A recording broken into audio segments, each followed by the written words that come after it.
மன்மதா உன் மேகங்கள் பொழிந்தால் என்ன கதையோட 2வது அத்தியாயம். கதை பிடிச்சிருந்தா மறக்காம லைக் பண்ணி கமெண்ட் பண்ணுங்க.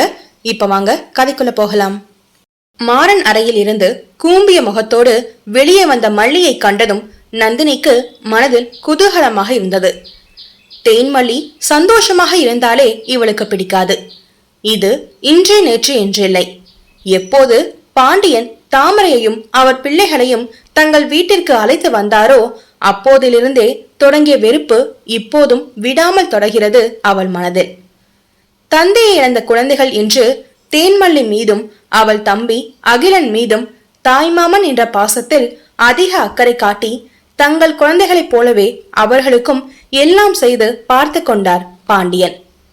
இதையெல்லாம் பார்த்த சிறுமி நந்தினியோ தன் தந்தை தன்னை விட புதிதாக வந்த இவர்கள் மேல் பாசம் காட்டுவது பிடிக்காது கோபத்தை வளர்த்து கொண்டாள்.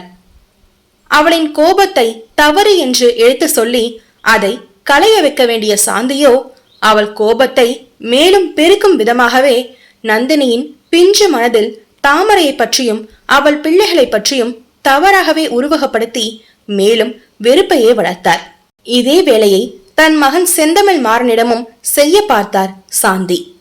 ஆனால் அவனோ தன் தந்தையின் குணத்தை ஒத்து பிறந்ததால் உண்மை எது பொய் எதுவென்று பிரித்தறிய அப்போதே முற்பட்டான். அதன் விளைவாய் தாமரை காட்டிய பாசமும் நேசமும் பொய் இல்லை என்பதையும் அறிந்து கொண்டு அவர்களை மரியாதையோடு நடத்தினான். அகிலன் மேல் அவனுக்கு எந்த கோபமும் இல்லை. தன் தங்கை நந்தினியைப் போலவே அவனையும் பாவித்தான். ஆனால் தேன்மல்லியிடம் மட்டுமே கோபத்தை காட்டும் ஹிட்லராகவே இருந்தான். சிறு குழந்தைகளாக இருந்தபோது எந்த கள்ள கபடமும் இல்லாமல் அவளோடு ஒன்றாகவே சேர்ந்து விளையாடி உள்ளான். பள்ளி செல்லும் போதுதான் அவன் குணமே இவளிடத்தில் மட்டும் மாறியது. தனக்கு கிடைத்த பொம்மை என அவளிடம் விளையாண்டவன் அவள் தனக்கு மட்டுமே என்று அச்சிறு வயதில் உரிமை கொண்டான். ஆனால் பள்ளியில் சேர்ந்து அவளுக்கு நண்பர்கள் கிடைக்கவும் இவனை விட்டு அவர்களோடு விளையாட செல்வதை கண்டதும் குட்டி மாறனுக்கு கோபம் வந்துவிட்டது. அதோடு வீட்டிற்கு வந்தாலும் இங்கே பெரிய வீட்டிற்கு வராமல் அவள் அம்மாவோடு தங்கி இருக்கும் தோட்டத்து வீட்டிலே இருப்பதை கண்டு அவளுக்கு தன்னோடு பழக விளையாட விருப்பம் இல்லையா என்று நினைத்து கொண்டு இவனும் அவளை தவிர்க்க ஆரம்பித்தான். ஆனால் சிறுவன் மாறனுக்கு தெரியவில்லை அவள் தன் வீட்டிற்கு வராதது காரணம் தன் அம்மா சாந்தி என்று. ஆம், சாந்திதான் மல்லியை வீட்டுக்கு எல்லாம் வரக்கூடாது என்று திட்டி வைத்திருந்தார். சிறுமியாய் இருந்த மல்லியும் சாந்திக்கு பயந்து கொண்டு மாறனோடு விளையாடும் ஆசையை மனதில் பூட்டிக்கொண்டு தன் வீட்டிலே இருந்து கொண்டாள். இந்த விஷயம் பாண்டியனுக்கு தெரிந்து சண்டையே வந்தது. ஆனால் தாமரைதான் தங்களால் எந்த பிரச்சனையும் வர வேண்டாம், இதை மீறி அண்ணியோடு சண்டையிட்டால் இனி இங்க இருக்க மாட்டோம் என்று அதிரடியாக சொன்னதில் பாண்டியனும் வேறு வழி இல்லாமல் அமைதியாகி போனார். தங்கைக்காக மட்டுமே அமைதியானாரை தவிர சாந்தியின் குணம் அறிந்தவரோ அவரை அடக்க வேண்டிய இடத்தில் அடக்கி விடுவார். அதனாலே சாந்தி தன் கணவன் முன்பு சற்று அடக்கி வாசிப்பார். தாமரை பண்ணை வீட்டில் இருக்காமல் அதன் அருகிலே இருந்த தோட்டத்து வீட்டிலே தன் குழந்தைகளோடு வாழ ஆரம்பித்தார். அவர் விரும்பிதான் வேலைகள் எல்லாம் செய்வது. ஆனால் சாந்தி அவர்களை வேலைக்காரியாகவே நடத்த ஆரம்பித்து விட்டார். அதை நினைத்து எல்லாம் கவலை கொள்ளவில்லை தாமரை. தன் அண்ணன் துணை இருக்கையில் அவருக்கு எதை பற்றியும் கவலை இல்லை. தன் அண்ணன் குடும்பத்து உறவு என்றுமே தன் பிள்ளைகளுக்கு வேண்டும் என்று நினைத்து அனைத்தையும் பொறுத்து கொள்கிறார். பிள்ளைகள் வளர வளர ஒதுக்கமும் அவர்களுக்குள் வளர ஆரம்பித்தது. நந்தினியோ அவர்கள் தங்களுக்கு கீழ் என்றுதான் நினைத்தாள். செந்தமிழ் மாறனுக்கோ தேன்மல்லி மீது மட்டும் விருப்பும் வெறுப்பும் கலந்த ஒரு நிலை. தேன்மல்லி வயதிற்கு வந்த சமயத்தில் தாய்மாமன் என்ற முறையில் அவளுக்கு மாலை அணிவித்த போது இளமைக்கே உண்டான பூரிப்பில் அவள் மீது விருப்பம் கூடியது உண்மைதான். ஆனால் பெண் அவளோ நாணம் கொண்டு அவனை விட்டு விலகி நின்று பேசாமடதையானாள். அது எப்போதும் போல அவனுக்கு தவறாகவே என்ன தோன்றியது. தன்னை அவள் தவிர்க்கிறாள் என்று எண்ணி அவனே கோபம் கொண்டு விலகி நின்று விட்டான். ஊருக்கே வாயாடி. ஆனால் இவனிடத்தில் மட்டும் பருவத்திற்கே உண்டான வெட்கத்திலும் மாறனின் ஆளுமை தோற்றத்தை கண்டும் அமைதியின் மறு உருவம் ஆகி போனாள் மங்கை இவள். செந்தமிழ் மாறன் முதுகலை விவசாயத்தை நகரத்தில் சென்று தங்கி படித்த சமயத்தில் தேன்மல்லியோ பள்ளி இறுதி ஆண்டில் இருந்தாள். இவன் ஊரில் இல்லாத சமயத்தில் தன் வகுப்பு தோழிகளோடு இணைந்து பூஞ்சோலை கிராமத்தையே தன் குறும்புத்தனத்தால் கொள்ளையிட்டு உலா வந்து கொண்டிருந்தாள். அவளின் காட்டான் மீண்டும் ஊரில் அடியெடுத்து வைத்ததும் அவன் முன்பு மட்டுமே வாளை சுருக்கி வைத்திருக்கிறாள். டே அகில், கிளம்பிட்டியா? இன்னைக்கும் நீ லேட் பண்ண, உன்னை விட்டுட்டு நான் பாட்டு கிளம்பி போயிடுவேன் பாத்துக்கோ என மல்லி தன் தம்பியிடம் கத்திக் கொண்டிருந்தாள். நீ விட்டுட்டு போறது இருக்கட்டும், எங்க என்னோட புது லைட் வச்ச கலர் பெண்ணை காணோம் என இடுப்பில் கை ஊன்றி தன் அக்காவை முறைத்து பார்த்து அகிலன் கேள்வி கேட்டான். ஐய, உன் பெண்ணை எடுத்து நான் என்ன பண்ண போறேன்? நீ ஸ்கூல்ல தொலைச்சிட்டு வந்துட்டு ஏன்ட்ட கேக்குறியா? போடா குட்டி பட்டாசு. இல்ல, நேத்து நைட்டு கூட நான் ஹோம்ஒர்க் பண்ணும்போது அதைத்தான் யூஸ் பண்ணேன். நீ கூட அப்ப என் பேனாவை குறுகுறுன்னு பார்த்தத நானும் நோட்டீஸ் பண்ணேன். ஒழுங்கா கொடுத்துருக்கா என தன் அக்காவை அறிந்தவனாக அகிலன் கேட்க, ச்சே, இவன் வேற கண்டுபிடிச்சிட்டானே, இப்ப என்ன பண்றது என தனக்குள்ளே புலம்பியவாறு திருட்டு மொழி முழித்தாள் தேன்மல்லி. அகிலனோ, அம்மா, இந்த மல்லித்தூள் என் பேனாவை எடுத்துட்டு தரமாட்டிக்கிறா என கத்தி தன் அன்னையை துணைக்கு அழைத்தான். தன் பெயரை மல்லித்தூள் என்று அழைத்ததும் அதில் கோபம் கொண்டு அவள் சண்டைக்கு போகும் நேரம் தாமரை அங்கே ஆஜரானார். காலையில உங்க 2 பேருக்கும் ஏதாச்சும் சண்டை போடலனா நாளை விடியாது போல. அகில், உனக்கு இன்னைக்கு ஸ்பெஷல் கிளாஸ் இருக்குல்ல, முதல்ல கிளம்பு.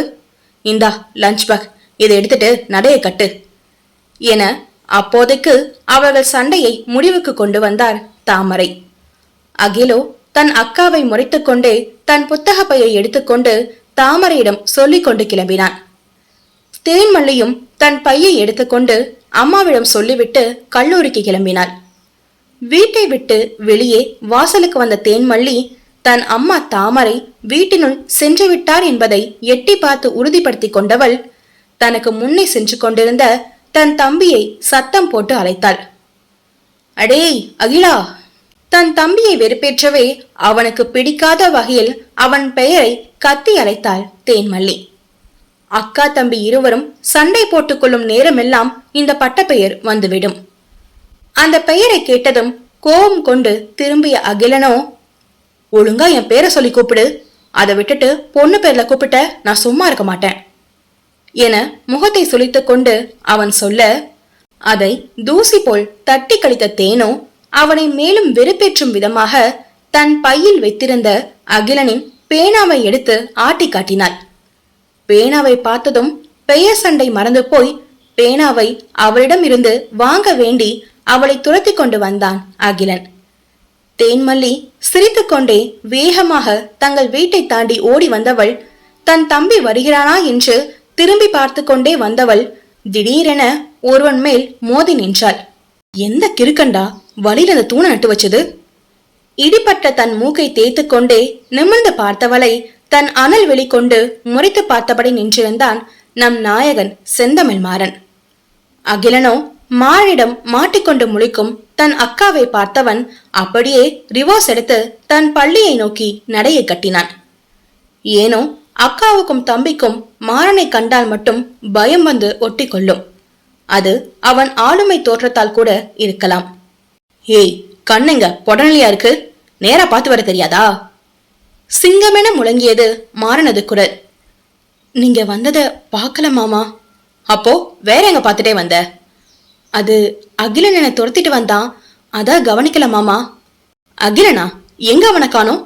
நீ வேடிக்கை பார்த்து ஓடி வந்துட்டு இப்ப பொய் சொல்றியாடி ராங்கி என தன் கையின் தங்க காப்பை ஏற்றிக்கொண்டே அவன் கோபமாக கேட்க, மாறனின் கூற்றில் பின்னாடி திரும்பி தன் உடன் பிறந்த கேடியை தேடினாள் மல்லி. அகிலன் இல்லாததை கண்டு காண்டானவள் தன்னை இந்த கடுவனிடம் மாட்டிவிட்டு சென்ற தன் தம்பியை மனதிலே வருத்தெடுத்த மல்லியோ மாறன் புறம் திரும்பி, மாமா, காலேஜுக்கு லேட் ஆகுது, அந்த அவசரத்துல தெரியாம மோதிட்டேன், சாரி மாமா என தற்போது இவனின் திட்டுகளிலிருந்து தப்பிப்பதற்காக பொய் கூறினாள் தேன்மல்லி. காலேஜிலேயாவது நேரம் நடந்து போவியா, இல்ல அங்கேயும் இப்படிதான் பராக்க பார்த்துட்டு போவியா என வேண்டுமென்றே அவளை நிற்க வைத்து வம்பிழுத்தான் மாறன். அவள் பதில் சொல்ல போகும் நேரம் அங்கு வந்தார் மாறனின் தந்தை பாண்டியன். என்ன மல்லிமா, காலேஜுக்கு டைம் ஆச்சு, கிளம்பாம இங்க என்ன பண்ற? மாறா, நீ இந்நேரம்லாம் இங்க இருக்க மாட்டியே, என்னாச்சு என இருவரை நோக்கி கேள்விகளை தொடுத்தார் பாண்டியன். இல்லப்பா, நான் இன்னைக்கு நந்தினி காலேஜ் வழியா தான் போறேன். அதான் அப்படியே தங்கச்சிய போற வழியில இறக்கி விட்டுட்டு போக வெயிட் பண்ணிட்டு இருக்கேன் என செந்தவன் மாறன் தன் தந்தைக்கு பதில் சொல்ல, ஓஹோ, இந்த காட்டா நம்ம காலேஜ் வழியா தான் வராரா? போச்சு, இன்னைக்கு மொத்த பொண்ணுங்க கண்ணும் இவர் மேலதான். எப்ப பார்த்தாலும் முறைச்சிட்டே இருக்க இந்த கடுவனை எப்படித்தான் ரசிச்சு பாக்குறாளோ தெரியல என தன் மனதிற்குள் அவள் நினைத்து கொண்டிருக்க, அவள் நினைப்பை தடை செய்தது பாண்டியனின் குரல். அட அப்படியா? அப்போ மல்லிமா, நீயும் மாறன் கூடவே வண்டியில போயிடு. ஏற்கனவே மணியாச்சு, நீ போறதுக்குள்ள பஸ் போயிட போகுது. ஐயா மாறா, மணியையும் அழைச்சிட்டு போ என பாண்டியன் சொல்ல, ஆத்தி, இவரு கூடவா? அதுக்கு நான் நடந்தே போகலாம் என நினைத்து வெளியே பாண்டியனிடம், இல்ல மாமா, நான் பஸ்லயே போய்ப்பேன் என மல்லி மறுத்து பேசினாள். அட மல்லிமா, நீ போறதுக்குள்ள பஸ் வந்துடும், அதனால மாறன் கூட கிளம்பு. மாறா, அழைச்சிட்டு போ என சொல்லிவிட்டு வீட்டிற்குள் சென்றார் பாண்டியன். பாண்டியன் உள்ளே சென்றதும் முன்னால் தொங்கிக் கொண்டிருந்த தன் ஜடையை பின்னால் தூக்கி போட்டு வீதி நோக்கி நடக்க ஆரம்பித்தாள் தேன்மல்லி. அடியே, எங்கடி போற? மாடு மேய்க்க வாரீங்களா என அவனை திரும்பி பாராமலே பதில் சொல்லிக்கொண்டே நடந்தாள் தேன்மல்லி. அதான் உன்னை தினமும் வைக்கிறனே. சரி, அதை விடு, வந்து வண்டியில் ஏறு என மாறன் சொல்ல, ஐயா சாமி, ஆள விடுங்க. உங்க வண்டியில முன்னாடியே உட்கார விட மாட்டீங்க, பின்னாடி உட்கார்ந்தா நான் என்ன உனக்கு டிரைவரானு கேட்பீங்க. எதுக்கு இந்த பேச்சு? நான் நடந்தே போய்க்கிறேன் மாமா என வேகமாக பதில் சொல்லியவள் பேருந்தை பிடிக்க வேக நடை போட்டு சென்றாள். எல்லாம் திமிரு, நடந்தே போடி, அப்பவாச்சும் இந்த திமிரு அடங்கட்டும் என போகும் அவளை பார்த்து திட்டிக் கொண்டே தன் வண்டியில் ஏறி அமர்ந்தான். சில நிமிடங்களில் நந்தினியும் வந்துவிட மாறன் தன் ஜீப்பை சாலை நோக்கி இயக்கினான். சாலை எங்கும் தேன்மலியை வலை வீசி தேடியது அவனிரு கண்கள். ஆனால் அவள் தரிசனமோ அவனுக்கு கிட்டவில்லை. எங்க போனா இந்த சண்டிராணி? பஸ் வந்திருக்குமே இந்நேரம்.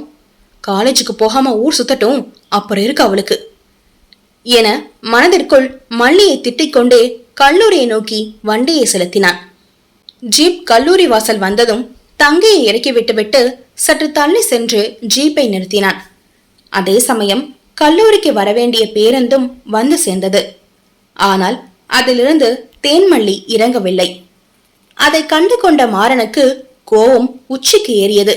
பெரிய இவ மாதிரி வண்டியில வராம வசனம் பேசிட்டு பஸ்ஸ பிடிக்க ஓடுனா, இப்ப பார்த்தா ஆளை காணோம். இருக்கட்டும், வீட்டுக்கு போனதும் அவளுக்கு இருக்கு என மல்லியை திட்டிவிட்டு தான் வந்த வேலையை முடிக்க அங்கிருந்து கிளம்பினான் மாறன். சற்று நேரத்திற்கு முன்பு இங்கே தேன்மலியோ சாலை வழியாக செல்லாமல் வயலுக்கு செல்லும் குறுக்கு வழி பாதையில் சென்று பேருந்தை பிடித்து விடலாம் என்ற நம்பிக்கையில் வேக வேகமாக சென்று கொண்டிருந்தாள். அப்போது அந்த வழியே வந்த மல்லியின் தோழி ஒருத்தியின் அக்காவோ, என்ன மல்லி, பைய தூக்கிட்டு இந்த வழியா ஓடி வர? பஸ்ஸ பிடிக்கவா இப்படி வர என அவள் மாட்டியிருந்த காலேஜ் பையை பார்த்து சரியாக யூகித்து அவள் கேட்டாள். ஆமாக்கா, ரோஜா எங்க பஸ்ஸுக்கு நிக்கிறாளா என கேட்டுக்கொண்டே முன்னோக்கி நடந்தாள் மல்லி. அது சரி, பஸ் எப்போ வந்து அவ அதுல ஏறி போயிட்டா, நீ இப்பதான் நிக்கிறான்னு கேக்குற? பஸ் போயிடுச்சு, வீட்டுக்கு போ என தகவலை போற போக்கில் மல்லிக்கு தெரிவித்தபடியே அங்கிருந்து சென்று விட்டாள் அவள். தன் தோழியின் அக்கா சொன்னதை கேட்டு அதிர்ச்சியாகி அங்கேயே நின்று விட்டாள் தேன்மல்லி. அதிர்ச்சி கோபமாக உருமாறியது மாறன் மீது. எல்லாம் இந்த காட்டானால வந்தது. ச்சே, இவனை யார நான் ஓடி வர பாதையில் நிக்க சொன்னது? இப்ப வீட்டுக்கு போனாலும் காலேஜ் போகலையான்னு அம்மா திட்டும். அத்தை வேற பேசியே கொல்லும். அதுக்கு பேசாம சாயந்தரம் வந்து செய்ய வேண்டிய வயல்வெளிய இப்பவே செஞ்சுட்டு இங்கிருந்து வீட்டுக்கு போயிடலாம். அந்த காட்டானும் இப்ப இங்க வரமாட்டாரு. வேலையை செஞ்சுட்டு அவங்க வரதுக்குள்ள ஓடிடலாம் என ஒரு முடிவுக்கு வந்த மல்லி அப்படியே திரும்பி மாறனின் வயலை நோக்கி சென்றாள்.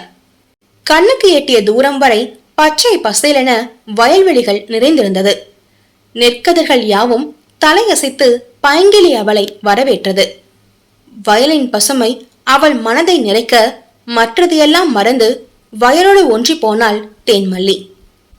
தன் பையை ஒரு இடத்தில் வைத்துவிட்டு பாவாடையை எடுத்து இடுப்பில் சொருகிக் கொண்டு வயலில் இறங்கினாள் தேன்மல்லி. அவளை இங்கே பார்த்ததும் வயலில் வேலை செய்து கொண்டிருந்த சிலர் அவளிடம் பேச்சு கொடுக்க ஆரம்பித்தனர். என்ன கண்ணு இந்த பக்கம், படிக்க போவலையா? இந்த வெயில் நேரத்துல இங்கென்ன வேலை சாமி என தன் கையில் இருந்த நாற்றை அழகாக பாகம் பிரித்து வயலில் நட்டவாறே மல்லியிடம் பேசினார் தெய்வானை பாட்டி. இல்ல ஆத்தா, பஸ்ஸ விட்டுட்டேன். சரி, இங்க வேலை இருக்குன்னு மாமா காலையில சொன்னாங்க, அதான் அதை முடிச்சிட்டு அப்புறம் வீட்டுக்கு போலான்னு இங்க வந்துட்டேன் என சொல்லியபடியே மல்லியும் சில நாற்றுகளை கையில் எடுத்து வயலில் இறங்கினாள். அடியாத்தே, நீயா சாமி இதெல்லாம் செய்யற? இங்கன கொடு, நாங்க இத்தனை பேர் இருக்கோம், நாங்க பாத்துக்கிறோம். நீ மேல நிழல்ல போய் உட்காரு சாமி என தெய்வானை சொல்ல, அட இதுல என்ன இருக்காத்தா, இந்த வயசுல நீங்களே வேலை பார்க்கும்போது நான் சொகுசா மேல உட்கார்றதா? அதெல்லாம் முடியாது, நீங்க வேணா ஓய்விடுங்க, நான் பாத்துக்கிறேன் என சொல்லியபடியே நடவு செய்ய ஆரம்பித்தாள் மல்லி. சொன்னா கேட்க மாட்ட, மாறன் தம்பி வந்தா எங்களை தான் திட்ட போறாரு என சொல்லிக்கொண்டே வேலையை தொடர்ந்தார் தெய்வானை. நான் வேலை செய்யாம இருந்தாதான் உங்க தம்பி திட்டுவாரு என தனக்குள் நினைத்துக்கொண்டே வேலையை செய்ய ஆரம்பித்தாள் மல்லி. சூரியன் உச்சிக்கு ஏறிய நேரம் வயலில் வேலை செய்வோர் அனைவரும் சாப்பிட மேடேறினர்.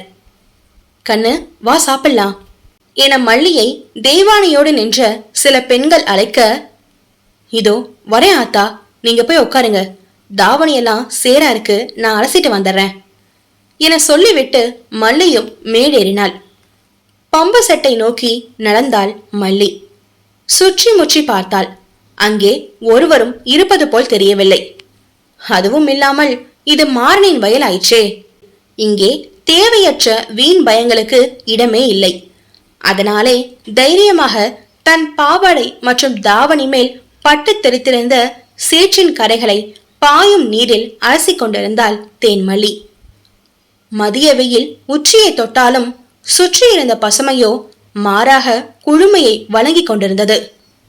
ஆனால் அதற்கு மாறாக இங்கே தாவணியை அலசி கொண்டிருந்தவள் மட்டும் கடுகடுவென சூடாக பொழிந்து கொண்டிருந்தாள். இந்த காட்டாம் வரதுக்குள்ள இங்கிருந்து ஓடிடு மல்லி, இல்லைனா இங்கேயும் திட்டு வாங்கி வீட்டிலையும் திட்டு வாங்கணும். நான் என்னமோ வேணும்னே காலேஜ கட்டடிச்ச மாதிரி போட்டு கொடுப்பாரு இந்த உத்தமரு. இந்த அம்மையும் இவளைத்தான் நம்புவாங்க.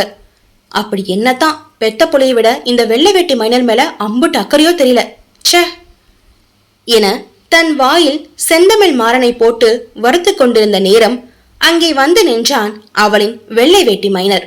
ஹலோ மக்களே, கதை எப்படி இருக்குன்னு மறக்காம கமெண்ட்ல சொல்லுங்க. கதை பிடிச்சிருந்தா மறக்காம ஒரு லைக் பண்ணி சப்போர்ட் பண்ணுங்க.